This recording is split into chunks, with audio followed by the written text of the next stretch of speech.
మనం నేర్చుకుంటున్నాం కదా, ఆత్మీయ ఎదుగుదల అనే విషయాలు. అందులో సమృద్ధిగా మనం దేవుని రాజ్యంలోకి వెళ్ళాలి అని అంటే ఆ, ఎలా అనేది మనం చూస్తున్నాం. అంటే ఆ, ఒక ఇంటిని నిర్మించుకునేటప్పుడు ఎలా అయితే ప్రారంభము, పునాది, స్తంభాలు, నిర్మాణము, ముగింపు ఉంటుందో, ఆత్మీయ జీవితంలో కూడా ఆ సమృద్ధి అయిన ప్రవేశానికి మన ప్రారంభము, పునాది అనే విషయాలు మనం చూస్తాం. ఈరోజు స్తంభము అనే విషయాన్ని చూడడానికి ప్రయత్నం చేద్దాం. ఒక ఇంటికి పిల్లరు బయటికి కనబడుతుందా? కనబడుతుందా? కనపడదు. కానీ అంతటికి ఆధారం అంటే ఏమని చెప్తాం? పిల్లర్లే అని ఆధారం చెప్తాం. ఒకసారి ఈ మాట చదువుదాం. న్యాయాధిపతులు 16వ అధ్యాయము 26వ వచనం. న్యాయాధిపతులు 16వ అధ్యాయం 26వ వచనం. ఈ విషయాలు మనం ఆ, కొంచెం ఆలోచనగా వినడానికి ప్రయత్నం చేద్దాం. ఎందుకు అనంటే ఆ, కొన్ని విషయాలు మనం వెంటనే అర్థం చేసుకోకపోవచ్చు. కాబట్టి దేవుని సంగతులు మనం వినేలాంటి హృదయం కలిగి మాటలు వినడానికి ప్రయత్నం చేద్దాం. న్యాయాధిపతులు 16వ అధ్యాయం 26వ వచనం. సంసోను ఉమ్, తన చేతిని పట్టుకొనిన ఉమ్, బంటుతో ఇట్లనెను, ఉమ్, ఈ గుడికి ఉమ్, ఆధారముగానున్న స్తంభములను ఉమ్, నన్ను తడవనిచ్చి ఉమ్, విడువుము, ఉమ్. నేను వాటి మీద ఆనుకొందును. ఆనుకొందును అని చెప్పి అంటున్నాడు. ఆయన ఏమంటున్నాడంటే, గుడంతటికి ఆధారముగా ఉన్న స్తంభాల దగ్గరికి తీసుకెళ్ళు అని అంటున్నాడు. 29వ వచనంలో చదివితే ఏమని ఉంటుంది అంటే, ఆ గుడికి ఆధారంగా ఉన్న రెండు స్తంభములు, ఒకదానిని కుడి చేతను ఒకదాని ఎడ చేతను పట్టుకొని ఏం చేస్తాడంటే సంసోను లాగినప్పుడు గుడంతా కింద పడిపోతుంది. ఆలోచిస్తే పిల్లర్ మీద గుడంతా ఆధారపడి ఉంటుంది. గుడి పిల్లర్ మీద ఉండేటప్పుడు ఆ పిల్లర్ లాగినప్పుడు సంసోన్ జీవితంలో జరిగిన సంఘటన మనందరికీ తెలుసు. ఆలోచిస్తే ఒక నిర్మాణం అంతటికీ కూడా ఆధారం అయినవి స్తంభము లేకపోతే పిల్లరు అనేది మనం అనుకుంటే, అవి సరిగ్గా ఉంటే ఎంత ఎత్తైనా కట్టొచ్చు. మేము ఇంటిని 2 ఫ్లోర్లు కట్టిన తర్వాత పైన ఒక వేద్దామనంటే ఆయన ఏమన్నారంటే, ఇది గోడల మీద కట్టింది కదండి, ఇంతకంటే ఎత్తు కట్టకూడదు అని అన్నారు. కావలిస్తే మీరు మధ్యలో తవ్వేసి పిల్లర్లు వేసుకొని ఆ తర్వాత దాని మీద ఎంతైనా కట్టుకోవచ్చు అన్నారు. ఒక నిర్మాణం బలమైనదిగా ఉండాలి అని అంటే మనకు కావాల్సింది ఏం ఉండాలి? ఖచ్చితంగా సరైన పునాది, దాని మీద పిల్లరు ఉండాలి. పునాది మనం చక్కగా చూసుకోగలిగితే దాని తర్వాత కట్టుకోవాల్సింది ఏంటనంటే స్తంభాలే మనం కట్టుకునే వారిగా ఉండాలి. అయితే బైబిల్లో కొంతమందిని అలా పిలవడం మనం చూస్తాం. గలతీయులకు రాసిన పత్రిక 2వ అధ్యాయము 9వ వచనం. గలతీయులకు రాసిన పత్రిక 2వ అధ్యాయము 9వ వచనం చదువుదాం. అనగా సున్నతి పొందిన వారికి అపోస్తులుడకును పేతురునకు సామర్థ్యము కలుగజేసిన వాడే అన్యజనులకును అపోస్తులుడవునటకు నాకును. 2:9 ఓకే, చదవండి. సామర్థ్యము కలుగజేసినని వారు గ్రహించినప్పుడు స్తంభములుగా ఎంచబడిన యాకోబు, కేఫా, యోహాను అనువారు నాకు అనుగ్రహింపబడిన కృపను కనుగొని మేము అన్యజనులకును తాము సున్నతి పొందిన వారికిని అపోస్తులుగా ఉండవలనని చెప్పి తమతో పాలివారమనుటకు సూచనగా నాకును బర్నబాకును కుడి చేతిని ఇచ్చిరి. నూతన నిబంధనలో 169వ పేజీ నెంబర్లో ఉన్నది ఆ విషయం. గలతీయులకు రాసిన పత్రిక 2వ అధ్యాయము 8, 9 కలిసే ఉన్నాయి. ఇక్కడ 3 వ్యక్తుల గురించి వాళ్ళు ఏమంటున్నారనంటే, స్తంభములుగా ఎంచబడిన యాకోబు, కేఫా అంటే పేతురు గారు, యోహాను అనువారు మాలో ఉన్న కృపను చూచి మీరు ఇలా చేయండి అని చెప్పి నాకు బర్నబాకు చేయి ఇచ్చారు అని చెప్తా ఉన్నాడు. ఆలోచిస్తే అంతటికీ ఆధారమై ఉన్నది స్తంభము అని మనం ఆలోచించేసాం. అలాంటి స్తంభములుగా పిలువబడిన వారు ఎవరు అని అంటే పేతురు, యోహాను, యాకోబు. ఈ ముగ్గురిని అలా పిలిచిన తర్వాత వారు మాలో ఉన్న కృపను చూశారు అని చెప్తున్నారు. ఇప్పుడు మనం ఆలోచిస్తే ఒక విషయం అర్థమవుతుంది. ఏంటనంటే స్తంభములుగా పిలువబడేవారు ఏం చేశారని ఇక్కడ వారు మాలో ఉన్న కూడా కృపను గుర్తించారు అని అంటే, వారు సున్నతి పొందిన వారి ఎడల దేవుని మాటను ప్రకటించేవారుగా పేతురు, యోహాను, యాకోబు ఉంటే, పొందని అన్యజనులు దేవుని ఎరుగని ప్రజలుగా ఉంటూ నివసిస్తున్న వారికి దేవుని గురించి వివరించడానికి పౌలుకి ఒక బాధ్యతను అప్పగించారు. నేడు మనం అర్థం చేసుకోవాల్సిన విషయం ఏంటి అంటే, ఒక వ్యక్తి దేవుని స్తంభముగా ఆయన ఇంటిలో ఉన్నాడు అని మనం చెప్పడానికి ఎలా రుజువు అవుతుంది అని అంటే, అతడు చేస్తున్న పనులను బట్టి. అతడు ఏం చేస్తాడు అని అంటే, అతడు దేవుని పక్షంగా ప్రతి ఒక్కరిని కూడా కట్టడానికి ఇష్టపడతా ఉంటాడు. అతన్ని కట్టడం లేకపోతే అతని ఆలోచన ఎలా ఉంటుంది అని అంటే, కొంతమందిని మనం చూసే ఉంటాం. ఏంటనంటే వారు చేస్తున్న పరిచర్యలు వివిధ రకాలుగా ఉంటాయి. నేటి కాలంలో మనం చూస్తే కొంతమంది యవ్వనస్తుల మీద భారం కలిగి వారందరినీ కూడా లోకంలో జరుగుతున్న పరిస్థితులకు ఎక్కడ పడిపోయి చిక్కుకోకుండా వారిని పరిశుద్ధంగా ఎలా అయితే దేవుని కోసం జీవింప చేయాలని యవ్వనస్తుల మీద ప్రయాసపడుతూ ఉంటారు. కొంతమంది ఎలాంటి ప్రయాస కలిగి ఉంటారు అని అంటే, కుటుంబాల మీద ప్రయాస కలిగి ఉంటారు.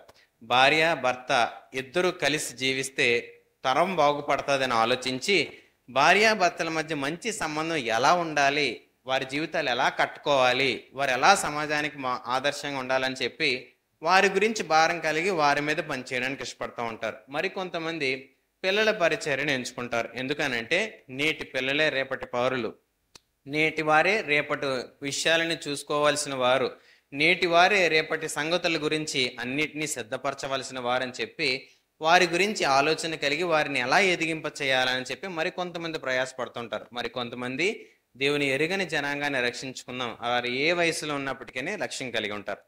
వీరు దేవుని పక్షంగా స్తంభముగా ఎంచబడేవారు. కానీ నేటి పరిచర్యలు అలాగే ఉన్నాయా?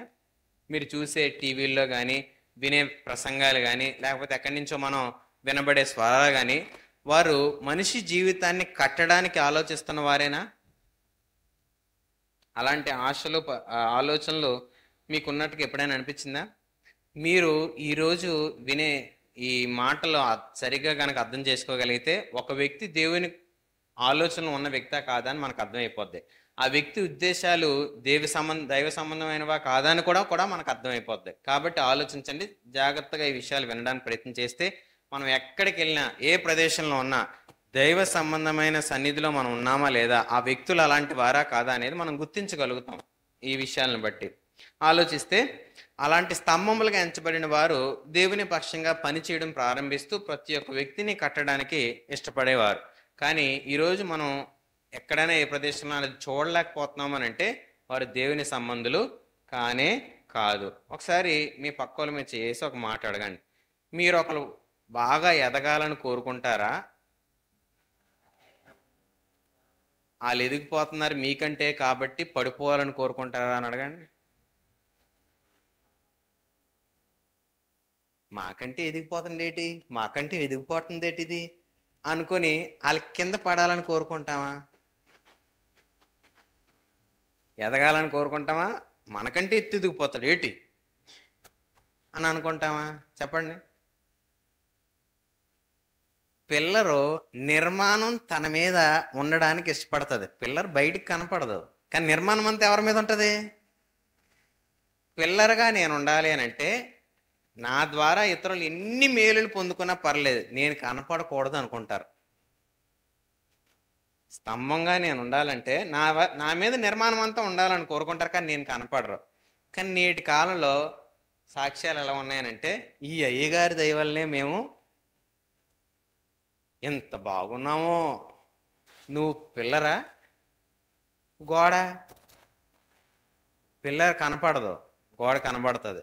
పిల్లరు దేవునిలో ఒక వ్యక్తిని నిలబడడానికి, దేవునిలో ఒక వ్యక్తిని దగ్గర చేయడానికి, దేవునితో ఒక వ్యక్తికి సంబంధాన్ని సిద్ధపరచడానికి, దేవునితో అంటుకట్టబడి సదాకాలము ఆయనతో నడుస్తూ ఆయనను చేరుకోవడానికి మార్గంగా ఉపయోగపడతారు. నేటి కాలంలో అలా ఉండలేకపోతే దయచేసి విచక్షణతో ఆలోచించండి.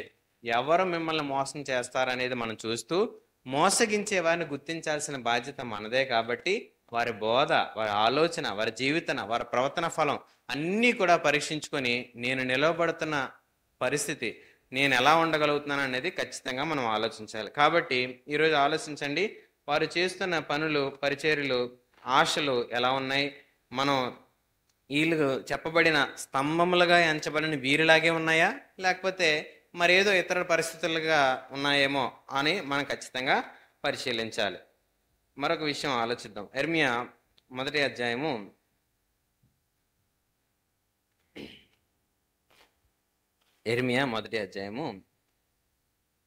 18వ వచనాన్ని చూద్దాం. యూదా రాజుల యొద్దకు గాని, ప్రధానుల యొద్దకు గాని, యాజకుల యొద్దకు గాని, దేశ నివాసుల యొద్దకు గాని, ఈ దేశమంతటిలో నీవెక్కడికి పోయినను ప్రాకారము గల పట్టణము గాను, ఇనుప స్తంభము గాను, ఇత్తడి గోడలు గాను నీవుండునట్లు ఈ దినము నిన్ను నియమించి ఉన్నాను.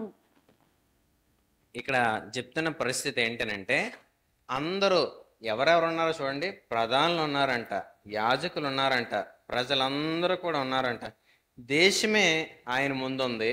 అంతా ఉన్నప్పటికీ కూడా ఈయన మాత్రం దేవుని మాట వింటూ నువ్వు పిల్లర్లా ఉండాలి అంటున్నాడు. ఆయన దేవుడు నువ్వు ఒక స్తంభంగా ఉండాలి అని చెప్తా ఉన్నాడు. ఆలోచించండి, అంత వ్యతిరేకంగా వస్తూ ఉంటే ఈ ఒక్క వ్యక్తే నిలవబడాలి అంటే ఆలోచిస్తే, నేను దేవుని పక్షంగా ఒక స్తంభముగా నిలవబడడానికి ప్రయత్నం చేసేటప్పుడు నాకు అందరూ సహకరిస్తారా, వ్యతిరేకిస్తారనా ఇక్కడ చెప్తున్న భావం?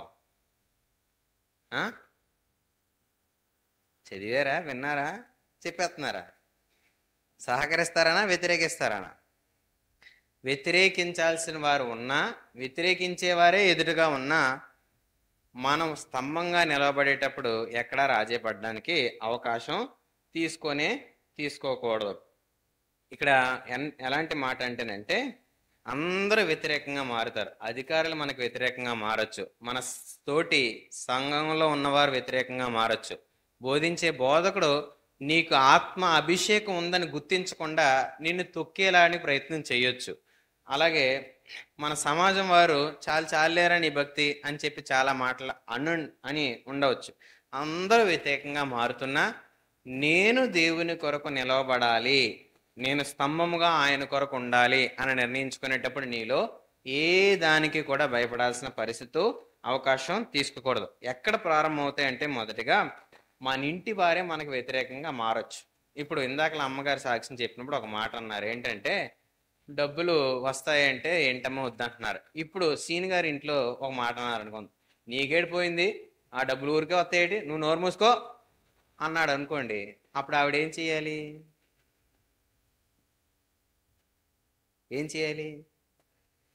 కుదరతానంటే మాటలు కాస్త కాదు ఏమవుతాయి, చేతలుగా మారచ్చు. నన్నే అని అన్నారు అనుకో, అది వేరే విషయం. లోబడితే వేరే విషయం. ఆలోచిస్తే ఒక చర్య పెరుగుతా ఉంటుంది.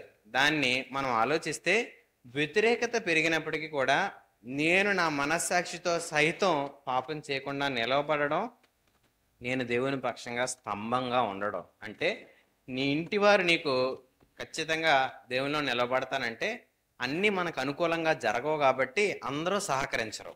రెండవది, నీ స్నేహితులు నీతో అంటారు ఏంటనంటే, ఏట్రా నువ్వు అందరిలా ఉండవు, అందరిలా చేయవనంటే వెంటనే మనకేమనిపిస్తుంది, ఎంజాయ్ చేసే వయసు దాటిపోయే ముందే ఏం చేయాలన్నీ, తర్వాత ఎంజాయ్ చేయడానికి ఆయుస్సు ఉండకపోవచ్చు. ఈరోజు ఆలోచించండి. మూడవది, నీ సహచరులు సమాన వయస్కులందరూ కూడా ఒకలాంటి స్థాయికి వెళ్ళిపోతూ ఉండొచ్చు, ఏదైనా జరిగిస్తూ ఉండొచ్చు. ఒక తమ్ముడు అన్నాడు ఏంటనంటే, నాతో ఉన్న వాళ్ళందరికీ ఉద్యోగం వస్తుందన్నా. ఎలారా అని అంటే, అందరూ కట్టారన్నా, మన దగ్గర కట్టడానికి డబ్బులు లేవండి. అప్పుడు నాకు అనిపించింది, ఇదే డబ్బులు ఉంటే నువ్వేం చేసేవాడివి? నేను ఇంకా దేవుని కోసం నిలబడ్డాడేమో అనుకున్నాను, దేవుని కోసం నీతిగా బతుకుతాను అంటున్నాడేమో అనుకున్నాను. కానీ ఏమన్నాడు, డబ్బులు లేవు కాబట్టి మనం చేయలేకపోతున్నాం కానీ ఉంటేనా అని అన్నాడు. ఈరోజు నాకు ఆ మాట ఎలా అనిపించింది అంటే, అవకాశం లేదు కాబట్టి నేను పాపం చేయట్లేదు, కానీ ఉంటే బహిరంగంగా అయినా ఏం చేస్తాము, చేస్తాం చేయమా? అవకాశం లేదు కాబట్టి నువ్వు ఇలా ఉన్నావు అని నీ మీద నిందారోపణ చేస్తే మన మనస్సాక్షి అవునంటుందా కాదంటుందా ఒకసారి ఆలోచించండి. అవకాశం లేదు కాబట్టి నువ్వు చేయట్లేదు అని నేనంటే మీ మనస్సాక్షి మీతో ఏం చెప్తుంది? అవునంటుందా? లేదు లేదు నేను నీతి కొరకు నిలబడుతున్నాను అని చెప్తుందా సమాధానం మన మనస్సు? లేదు కాబట్టి స్తంభమేనా మనం? ఈయన ముందు అందరూ వ్యతిరేకిస్తున్నా, తనకి భయం వేధిస్తున్నా ధైర్యంగా దేవుని మాట కోసం నిలబడడానికి ఇష్టపడ్డాడు. అతని జీవితం అందుకు స్తంభంగా ఎంచబడింది. ఈరోజు మన జీవితాల్లో ఎలా ఉంటున్నాం అనేది ఖచ్చితంగా మనం ఆలోచించాలి. అసలు స్తంభముగా ఒక వ్యక్తి మారాలి అని అంటే ఎలా అనంటే మత్తయి సువార్త 16వ అధ్యాయము తీసి ఆ విషయాన్ని చూద్దాం. మత్తయి సువార్త నూతన నిబంధనలో 17వ పేజీ నెంబరు. మత్తయి సువార్త 16వ అధ్యాయం 15 నుంచి చదువుకుందాం. 15. అందుకాయన మీరైతే నేను ఎవడని చెప్పుకొనుచున్నారని వారిని అడిగెను. ఈ మాట ఎవరు అడుగుతున్నారు అని అంటే యేసు ప్రభు శిష్యులతో అని అడుగుతున్నారు. ఏనంటే నేను ఎవరని మీరు చెప్పుకుంటున్నారు అని చెప్పి వాళ్ళని అడిగితే కొంతమంది ఏమన్నారంటే పైన కొందరు బాప్తిస్మిచ్చు యోహాననియు ఏలియా అనియు కొందరు ఇర్మియా అనియు లేక ప్రవక్తలలో ఒకడనియు చెప్పుకొనుచున్నారనిరి అని చెప్పిన తర్వాత కూడా శిష్యుల్ని అడుగుతా ఉన్నాడు. ఇప్పుడు నేను అడుగుతున్నాను, యేసు అంటే ఎవరని మీరు అనుకుంటున్నారు? మీరు చెప్పండి, యేసు అంటే ఎవరని మీరు అనుకుంటున్నారు? మిమ్మల్ని అడుగుతున్నాను నేను. దేవుడు అని అనుకుంటున్నారు. ఇంకా ఈ లోకాన్ని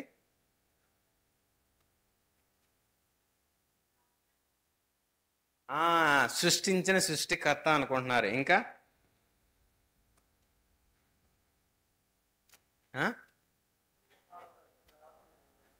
తండ్రి కుమార పరిశుద్ధాత్మ దేవుడు. రైట్. ఇంకా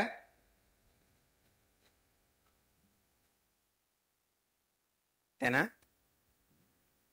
ఎంతకాలం అయిందండి మనం నమ్ముకొని యేసు ప్రభుని? మన పాపాలని విడిపించేవాడు. రైట్. ఇంకా రక్షించేవాడు. ఇంకా సడన్గా ఎడితే ఏం చెప్తామండి అనే ఆలోచన మనలో వచ్చినప్పటికీ మనకు తెలియాలి ఆయన ఎవరో. ఎందుకు అనంటే ఆయన ఎవరో మనకు తెలిస్తే ఏమవుతుంది అని అంటే మనం జీవించే విధానం మారిపోతుంది. ఆయన ఎవరో గనక నాకు తెలిస్తే నా జీవించే విధానం మారిపోద్ది. ఆయన ఎవరో గనక నాకు తెలిస్తే నేను మరణించిన తర్వాత నేను ఎక్కడికి వెళ్తానో నాకు తెలిసిపోద్ది. ఇప్పుడు చెప్పండి, నువ్వు చచ్చిపోతే ఎక్కడికి వెళ్తావో నీకు తెలుసా?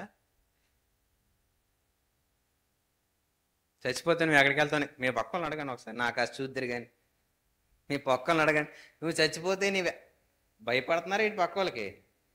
చెయ్యండి. నువ్వు చచ్చిపోతే ఎక్కడికి వెళ్తావని అడగండి.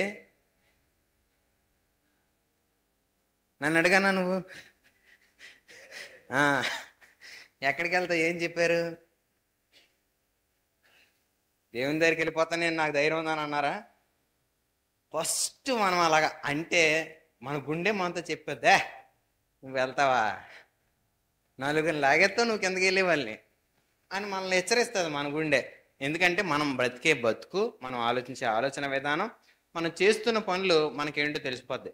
కానీ యేసు తెలిసిన తర్వాత కూడా మనం చేసే కొన్ని పనులు మళ్ళీ ఏమని హెచ్చరిస్తాయంటే తెలిసిన తర్వాత కూడా నువ్వు ఎలా చేస్తున్నావా అని నీ గుండెని తొలిచేయాలి. ఆ భక్తులు యేసుప్రభు గురించి విన్న మాటలు వినగానే మా హృదయం మండిపోతుంది, మా గుండె వేధిస్తుంది, ఏం చెయ్యాలి అని అడిగారు. ఈరోజు మనం కూర్చొని నిమ్మలంగా ఉన్నాము అని అంటే మనకేమనిపిస్తుంది లోపల? ఆయన గురించి తెలుసనా తెలీదనా? వాళ్ళకైతే మంట వచ్చేసిందంట, ఎవరో గుచ్చుతున్నట్టు అనిపించిందంట యేసుప్రభు గురించి విన్నప్పుడు. ఏం చేయాలి, మేము ఎలా దీని నుంచి విడుదల పొందాలని. ఈరోజు కొన్ని విషయాలు మన జీవితంలోకి అనుమతించి ఏ మాత్రం నిమ్మక నేరెత్తినట్టుగా ఉంటున్నాము అని అంటే, కదలలేనట్టుగా ఉంటున్నాము అని అంటే ఆయన మనకు తెలుసా తెలీదా?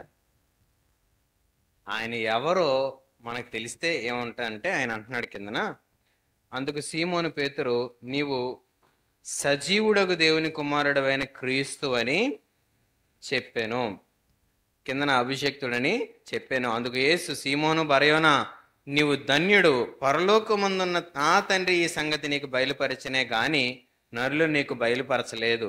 ఈరోజు మనుషులుగా ఇక్కడ నిలబడేవారు కానీ, మీరు వినే ప్రసంగాలు కానీ, ఎక్కడికన్నా వెళ్ళి మీటింగ్లో హాజరయ్యేవారు కానీ, ఎవరైనా కావచ్చు, ఎవ్వరూ దేవుని గురించి మీకు చెప్పలేరు. అంటే ఆయనని మీకు పరిచయం చేయలేరు. ఆయన మీకోసం వచ్చాడని చెప్తారేమో కానీ మీకు ఆయనకి ఉన్న సంబంధం మీరు దేవుణ్ణి వెతుకుతూ పొందుకోవాల్సిన అనుభూతే తప్ప, ఇక్కడ ఎన్ని ప్రసంగాలు చేసినా మీరు వస్తారు, వింటారు, వెళ్ళిపోతారు. కానీ మీకు దేవునికి స్వతహాగా అనుబంధం, మీరు ఆయన ఎవరో అని వెతికితే, మీ మనస్సు ఆలోచించగలిగితే, మీ మనస్సు దాన్ని పట్టుకోవడానికి ఇష్టపడితే, దేవుడు ఎవరని వెతకడానికి నేను ఆలోచన సమయాన్ని, నా శరీరాన్ని, నా పనులని అన్నిటినీ దేవుని కోసం నేను కేటాయించగలిగితే, అప్పుడు నాకు ఆయన ఎవరో అర్థమవుతాడు. ఆయన ఎవరో అర్థమవడం నాకు ప్రారంభమైతే నా జీవితంలో విధి విధానాలన్నీ మారిపోతాయి. నా పనులు మారిపోతాయి, నా మాటలు మారిపోతాయి, నా చూపులు మారిపోతాయి, నా క్రియలు మారిపోతాయి, నా వస్త్రధార మారిపోతాయి, నేను వెళ్ళే ప్రదేశాలు మారిపోతాయి, నేను సహవాసం చేసే గుంపు మారిపోద్ది, నా స్నేహితులు మారిపోతారు, నా కుటుంబ వారితో నా సంబంధాలు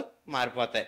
ఇన్ని విధాలుగా ఒక వ్యక్తి జీవిత విధానం మారుతుంది అని అంటే ఎప్పుడు సాధ్యపడుతుంది అని అంటే యేసు ఎవరో, దేవుడు ఎవరో మనం ఎరిగినప్పుడు మనం మారుతుంది. అది మారిన తర్వాత మనము చెప్పగలుగుతాం, నా గమ్యం ఇది, నేను ఇక్కడికి వెళ్తానని.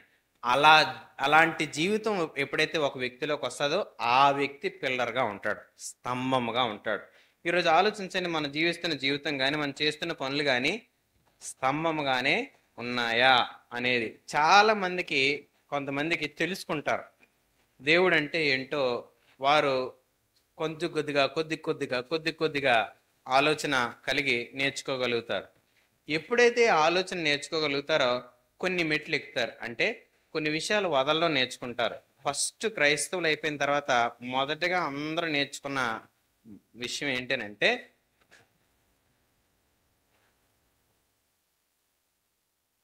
అసలు తుడిచేసుకోవడం, వస్తువులన్నీ మూట కట్టి పడేయడం, లేకపోతే టీవీకి లేకపోతే సినిమా హాల్కి స్వస్తి పలకడం. సాధారణంగా క్రైస్తవులని అని నేను అనిపించుకోవడానికో, లేకపోతే నేను క్రైస్తవుడిని అయ్యానని చెప్పడానికో మనకేమనిపిస్తుంది అని అంటే,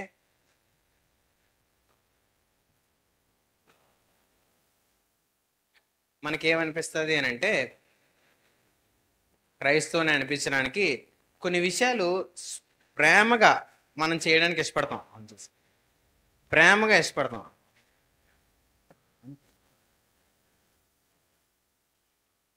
క్రైస్తవులుగా మనం ఇష్టపడతాం కొన్ని పనులు చేయడానికి. కానీ నువ్వు మారు అని అంటే కష్టంగా మారిపోద్ది. నీ నుంచి చాలా దేవుడి కోసం చేయడానికి ఇష్టపడతాం. నీలో కొన్ని మారాలి, నీ ఆలోచనలో కొన్ని మారాలి అని అంటే మనిషికి శరీరం అస్సలు ఎంత ఫైట్ చేస్తుంది అని అంటే, కావలిస్తే కొద్ది రోజులు వద్దాం, కొద్ది రోజులు మానేద్దాం, అలా వచ్చి కనపడదాం పండగలకి, అలా వచ్చి కనపడదాం అప్పుడప్పుడు, అలా వద్దాం కమ్యూన్ ఇచ్చినప్పుడు, అలా వద్దాం, అలా చేద్దాం అని చెప్పి మనం దూరం అవడానికి ఇష్టపడుతూ ఉంటాం. వెలుగు దగ్గరికి వచ్చే కొద్దీ చీకటి బయలుపరచబడి వారి క్రియలు చెడ్డవని తెలియపరచబడుతుందంట. అందుకని చాలామంది వెలుగు వద్దకు రావడానికి ఇష్టపడక దేవునికి దూరంగా బతకడానికి ఇష్టపడతా ఉంటారు. ఈరోజు యేసు తెలుసు అని చెప్తున్న మనలో చాలా విషయాల్లో మనం జయం పొందలేకపోతున్నాం అని అంటే మనకి ఆయన పూర్తిగా తెలుసుకోవడానికి ఇష్టపడట్లేదు. అందరూ తెలుసుకున్న నామకార్థపు పరిస్థితుల మధ్య మనం బతకడానికి ఇష్టపడుతున్నాం. అప్పుడు మనం స్తంభంగా మారలేం. కొన్ని తెలుసుకున్న తర్వాత ఎదుగుతున్న మనం, కొన్ని వదలగలిగిన మనము మరికొన్ని వదలలేకపోతున్నాం అని అంటే తప్పు ఏంటో అనేది ఒక విషయాన్ని చూద్దాం, ప్రయత్నించేద్దాం. తిమోతికి రాసిన మొదటి పత్రిక 3వ అధ్యాయము 15వ వచనం చదువుదాం. తిమోతికి రాసిన మొదటి పత్రిక 3వ అధ్యాయము 15వ వచనం చదువుదాం. అయినను నేను ఆలస్యం చేసిన ఎడల దేవుని మందిరములో అనగా జీవము గల దేవుని సంఘములో జనులు ఎలాగూ ప్రవర్తింపవలెనో అది నీకు తెలియనని ఈ సంగతులను నీకు వ్రాయుచున్నాను. ఆ సంఘము సత్యమునకు స్తంభమును ఆధారమునై ఉన్నది. ఒకసారి ఆలోచిస్తే ఇక్కడ ఏం చెప్తున్నారు అని అంటే, నేను గనక ఆలస్యం అయితే వారు ఎలా ఉండాలో చెప్తున్నానని చెప్పి పౌలు తిమోతికి చెప్తా ఉన్నాడు. నాకేమనిపించింది అంటే, దేవుడే గనక ఈరోజు చాలా మంది ఏమంటారనంటే, యేసుప్రభు వస్తాను అంటున్నాడు ఇంకా వచ్చాడేటి అని అంటారు. ఆ మాటలు బట్టి కొంతమంది నిజమేలే ఇంకెప్పుడు వస్తాడులే మనం బతికిన బతుకు బతికేద్దాం అని అనుకుంటారు. కానీ ఆలస్యం అని ఎంచుకున్నట్టుగా ఆయన ఆలస్యం చేయట్లేదు. కానీ అనేకులు రక్షణ పొందాలని, అనేకులు పాపం నుంచి విడుదల పొందాలని, అనేకులు నాశనంలో చిక్కుకోకుండా అపవాది కోసం సిద్ధపరచబడిన నరకాన్నిలో నుంచి తప్పించబడాలని ఆలోచించారా?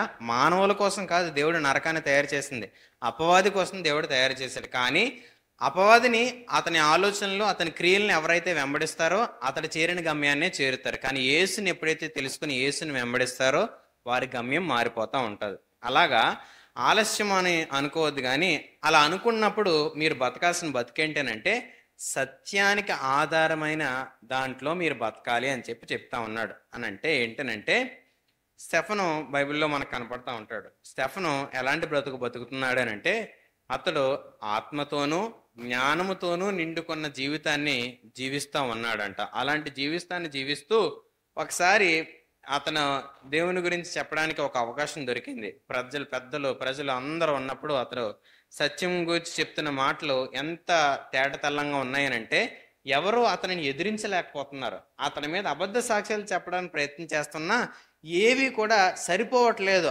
అంత సత్యంగా అతను నిలబడి అంత యథార్థంగా ఆయన సాక్ష్యం దేవుని పక్షంగా ఇవ్వడానికి ఇష్టపడేటప్పుడు ప్రజలందరూ కూడా ఆయన్ని చంపేశారు.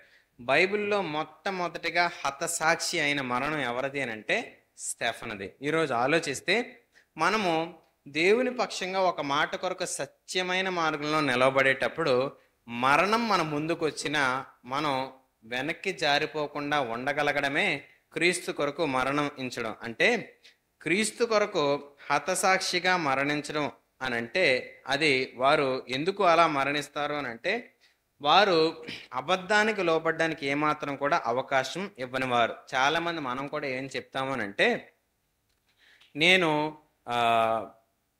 దేవుని కోసం చచ్చిపోవడానికైనా సిద్ధంగా ఉన్నానండి అని చెప్పి చెప్తా ఉంటాం. దేవుని కోసం ఎలాంటి పరిస్థితినైనా ఎదుర్కోవడానికి సిద్ధంగా ఉన్నానండి అని చెప్పి ప్రార్థనలోనే అనేస్తూ ఉంటారు, మాటల్లో చెప్పేటప్పుడు కూడా చెప్పేస్తూ ఉంటారు. కానీ నిజానికి చచ్చిపోగలమా?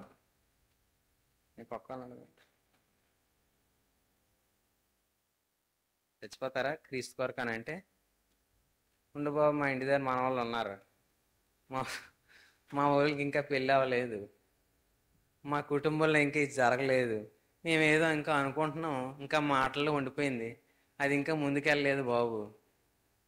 ఎన్ని వచ్చేస్తాయో మనకి. దేవుని కొరకు చచ్చిపోవాలనా ఆయన కోరుకుంటాడు? కాదు. కానీ సమస్తమును నష్టంగా ఎంచుకునే మార్గంలో మనం ఉండాలి అని ఆశపడతాడు. అంటే మరణించాలడానికి దేవుడు మనల్ని సృష్టించలేదు, కానీ చనిపోవడానికి మనల్ని సృష్టించలేదు, కానీ నష్టంగా ఎంచుకొని అక్కడికి వెళ్ళడానికి నిశ్చయమైన మార్గాన్ని ఒక వ్యక్తి తయారు చేసుకోవాలని దేవుడు ఆశపడతా ఉన్నాడు. అంటే ఆలోచించండి, మనకి దేవుడు ఏర్పరిచిన ప్రతి ఒక్క మార్గము కూడా మనం చనిపోవడానికి ఏర్పాటు చేసిన మార్గం కాదు, కానీ పరలోకానికి వెళ్ళాల్సిన సిద్ధపాటు చర్య దేవుడు మన జీవితంలోకి అనుమతిస్తాడు. కాబట్టి అనుమతించబడిన ఏ పరిస్థితి అయినా ఎందుకు అనే ప్రశ్న మనలోకి రాకూడదు. బైబిల్ దాటి మనం చూస్తే, దాటి అని అంటే బయటకు వచ్చి మనం చూస్తే, ఇంగ్లాండ్ దేశంలో ఒకసారి ఏం జరిగింది అని అంటే, సెయింట్ ఆల్బన్ అనే ఒక వ్యక్తి ఒక ఇంగ్లాండ్లో వేరులామిం అనే ప్రదేశంలో ఆయన జీవించేటప్పుడు ఆయన ఇంటికి ఒక వ్యక్తి క్రైస్తవుడికి అద్దెకిచ్చాడు, ఒక బోధకుడికి. ఆ బోధకుడికి అద్దెకిచ్చిన తర్వాత ఆయన మాటలు, ఆయన జీవిత విధానం అంతా గమనించినప్పుడు ఇతడు కూడా ఆ క్రైస్తవ్యాన్ని స్వీకరించడానికి ఇష్టపడి అతన్ని చేర్చుకొని అన్ని విషయాల్లో అతను చెప్పిన మాటలకి లోబడి తను కూడా రక్షింపబడడానికి ఇష్టపడ్డాడు. ఈ విషయం రోమా ప్రభుత్వానికి తెలియపరచబడిన తర్వాత ఏం జరిగింది అని అంటే ఇతనిని హింసించడం ప్రారంభించారు. ఎలా హింసించడం ప్రారంభించారు అంటే ఇతడి కళ్ళు పీకేసి చిత్రహింస వధ చేసిన అప్పటికీ కూడా ఇతడు వినిన మాటలు అతని హృదయమందు ఇతను ఇలాంటి వాడని యేసు గురించి గ్రహించి, ఇందాక పేతురు చెప్పాడు కదా, నువ్వు నిత్య జీవ మాటలు కలిగిన వాడు, నిన్ను విడిచి మేము ఎలా వెళ్ళిపోతాం అని ఆయన చెప్పిన మాటలాగే ఈయన కూడా సెయింట్ ఆల్బమిని కూడా ఏమన్నాడంటే ఎక్కడా కూడా రాజీ పడలేదు. అయినా అతన్ని అంత హింసించిన రాజీ పడలేకపోయినా అతని జీవితం కొద్ది రోజులు ఆయన హింసించి చంపేశారు. అతని మరణం వల్ల ఆ ప్రదేశం అంతట్లో కూడా ఈరోజు క్రీస్తు గురించిన సువార్త ప్రకటించి వ్యాపించి ఆ ఊరంతటికి కూడా ఆయన పేరు పెట్టబడే స్థాయికి అభివృద్ధి చెందగలిగింది. అంటే ఒకసారి నేను స్తంభముగా నిలవబడడానికి దేవుని పక్షంగా ఇష్టపడేటప్పుడు నాకు ఎదురయ్యే చాలా వ్యతిరేకమైన పరిస్థితులకి మరణించాల్సిన సందర్భాలు నా జీవితంలోకి వచ్చిన నా మరణం అనేకుల రక్షణకి కారణభూతగా మారుతుంది. అంటే నేను అన్నిటినీ నష్టంగా ఎంచుకోగలిగితే నా నష్టం ఇతరులకు ఉపయోగం అవుతుంది. కాబట్టి ఈరోజు ఆలోచించండి, నేను దేవుణ్ణి ఎరిగాను అని చెప్పుకుంటున్న మనం అబద్ధం అని గుర్తించిన మనం ఎరిగిన నేను వేస్తున్న కొన్ని అడుగులు అంటే వదులుకున్న కొన్ని సంగతులు నేను ఇంకా వదులుకోవాల్సి ఉన్నది, ఇంకా నేను దేవుని పక్షంగా ఎదగాల్సింది ఉన్నది అని మనం తెలుసుకోవడానికి ఈ మాటలను బట్టి ప్రయత్నం చేయడానికి ఇష్టపడాలి. ఒకసారి ఈ మాటను చూద్దాం. ప్రకటన 6వ అధ్యాయము, ప్రకటన 6వ అధ్యాయం బైబిల్లో ఆఖరి పుస్తకం 9 నుంచి కొన్ని విషయాలు చదువుదాం. ప్రకటన 6వ అధ్యాయము 9 నుంచి కొన్ని విషయాలు.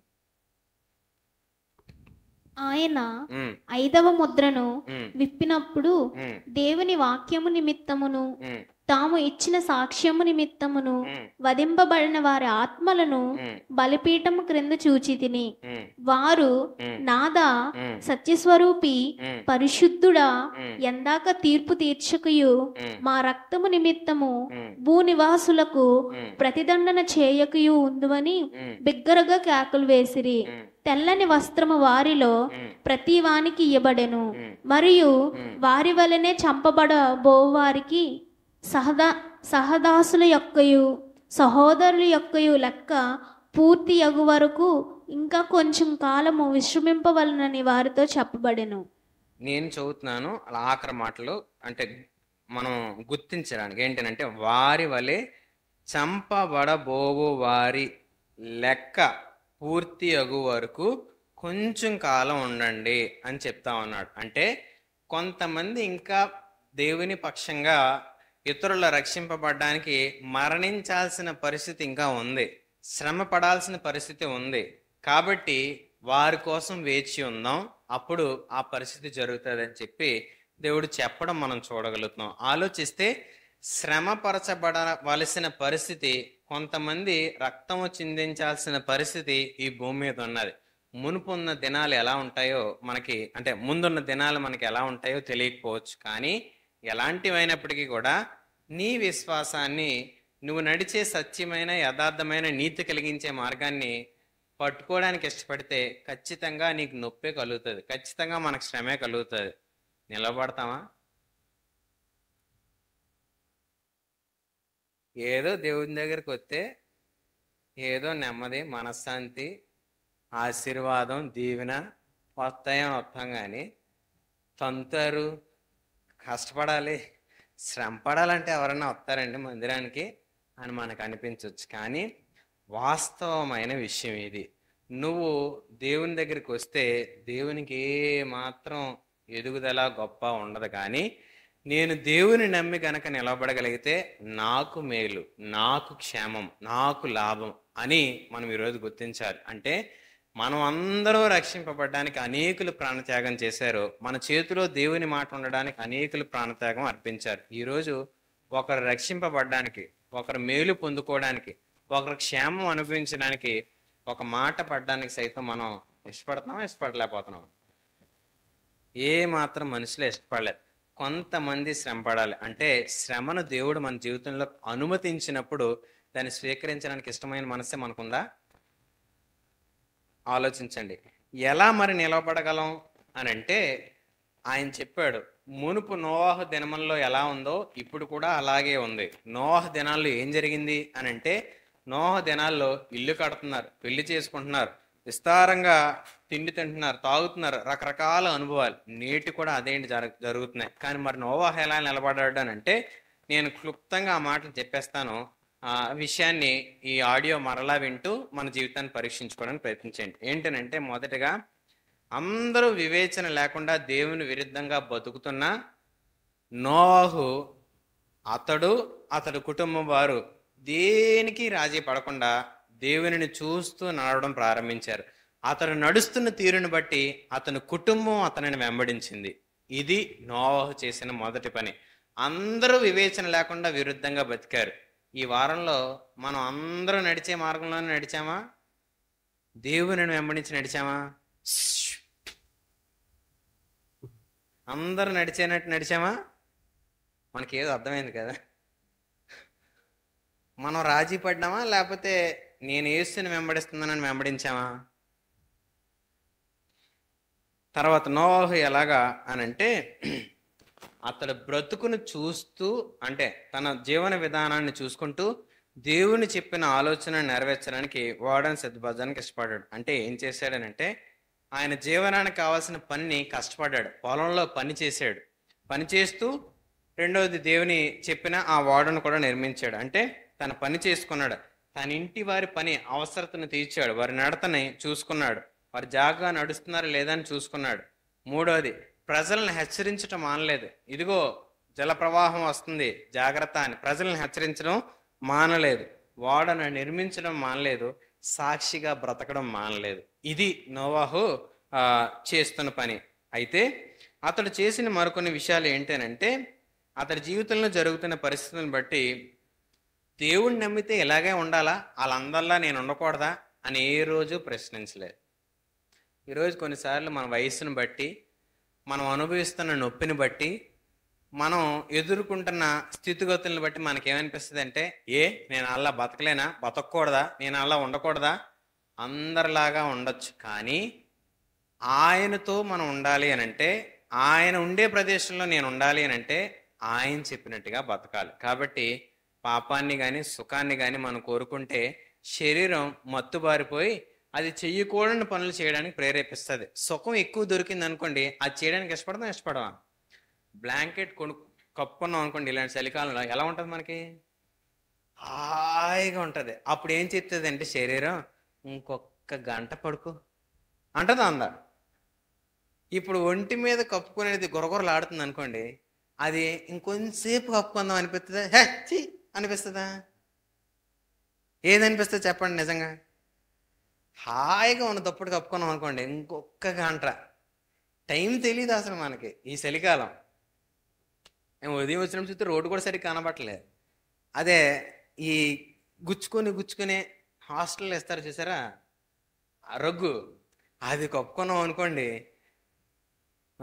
నుసేసి ఇంకా టైంకి ముందే, అలారంకి ముందే తెలివచ్చేది. అంటే ఒక విషయం మనకి లోకంలో జరిగే సంఘటన అర్థమవుతుంది. సుఖ పెడితే శ్రమే కానీ కష్టపడితే. కాబట్టి ఏం చేయాలో ఆలోచించండి. రెండోది ఏం చేశాడంటే, దేవుని వెంబడించట్లో అశ్రద్ధ చూపలేదు. ఈరోజు తనకి ఎదురయ్యే పరిస్థితుల వల్ల ఇంకా చాలే అని నిరసించిపోలేదు.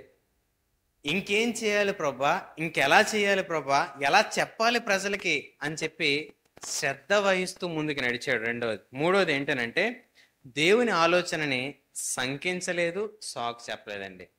అసలు ఏంటంటే ఆలోచన, అప్పుడు ఆలోచన ప్రజలది, అసలు ఇక్కడ వర్షమే పడదు, ఇక్కడికి నీళ్ళే దగ్గర లేవు, వాడకడతానంటాడు ఏట్రా బాబు, జలం వచ్చేస్తుంది అంటాడు ఏట్రా బాబు అన్న ఆలోచన. కానీ దేవుని ఆలోచన సంకేసలేదు. నేడు కూడా సమాజం చూడండి, ఇంత టెక్నాలజీ డెవలప్ అయింది, ఇంత సైన్స్ అభివృద్ధి పొందింది, ఇంకా ఈ యేసుప్రభు వస్తాడంటారు ఏట్రా బాబు. సేమ్ సిచ్యువేషన్ అలాగే అంటారు. దేవుని ఆలోచన శంకించకుండా ఆయన మాటను నమ్మి నీ పరిశుద్ధతను, నీ యథార్థతను, నీ నమ్మకత్వాన్ని, నీ అన్ని విషయాల్లో దేవుని పక్షంగా వెంబడించే స్థితిని కాపాడుకుంటావా, కోల్పోతావా? Same situations. నాలుగోది, దేవుని ప్రేమను ప్రజలకు చూపించటం కూడా మానలేదు. నాలుగోది నోవాహు చేసిన పని. అంటే ఈరోజు ప్రజలు తనని హేళనగా చూస్తున్నారు. అందరూ కూడా ఈడు పిచ్చోడురా అని అంటున్నారు. అందరికీ కూడా తను చేస్తున్న పని చాలా నవ్వు పుట్టించేదిగా, అపహాస్యంగా అనిపిస్తుంది. అయినప్పటికీ కూడా వారిని ప్రేమించడం మానలేదు, వారికి సహాయం చేయడం మానలేదు, వారికి పరిచర్య చేయడం మానలేదు, ఏమి ఇవ్వగలడో అది ఇవ్వడం మానలేదు. ఎందుకంటే పొలం కూడా పండిస్తున్నారు కదా, లాభం వచ్చిందంటే దాచుకోక ఇతరులకు పంచే మనసు నోవాహుది. ఈరోజు అందరూ మనల్ని పిచ్చోళ్ళు అంటున్నారని మనం వారిని ప్రేమించడానికి ఇష్టపడతామా, ద్వేషించడానికి ఇష్టపడతామా? ఐదోది, దేవుని దృష్టిలో అతని యోగ్యతను వెతుకుతున్నాడు. అంటే ఏంటనంటే ఈరోజు నేటి సమాజం ఎలా ఉంది అని అంటే మనుషులందరూ కూడా మనల్ని కావాలనుకోవాలి, మనల్ని కోరుకోవాలి, మనల్ని కలుపుకోవాలి, మనల్ని మెచ్చుకోవాలి, మనల్ని గణపరచాలి, మనల్ని పైన నిలబెట్టాలి, మనకు వారి స్థానాన్ని ఇవ్వాలి, మనల్ని వారు అన్ని విషయాల్లో గణపరచాలి. ఇది లోకం పోకడ. కానీ నోవహు మనుషులందరి మెప్పు యోగ్యత ఎక్కడా కోరుకోలే. దేవుడు ఏం కోరుకుంటాడో అది కోరుకుంటున్నాడు. దేవుడు ఏం ఆశిస్తాడో అది చేయడానికి ఇష్టపడుతున్నాడు. దేవుడు ఏం చెప్తాడో అది దాని ప్రకారం నడవడానికి ఇష్టపడుతున్నాడు. ఆఖరి జీవితాల్లో అలా ఉంటాయి. ఈరోజు ఆలోచించండి, ఒక స్తంభంగా నిలబడాలంటే ఎలాగో చూసాం. ఒక వ్యక్తి ఎలా నిలవగలిగాడో నేటి దినాలకి సేమ్ యాస్టీస్గా ఎలా ఉంటుందో అలాగే ఉన్న నోవాహు దినాల్లో నోవాహు ఎలా నిలబడ్డాడో చూసాం. మనం స్తంభంగా నిలబడాలంటే ఏం చేయాలో తెలుసుకున్నాం కాబట్టి దాని ప్రకారంగా బతకడానికి మనం ఇష్టపడదాం. ప్రార్థన చేసుకుందాం.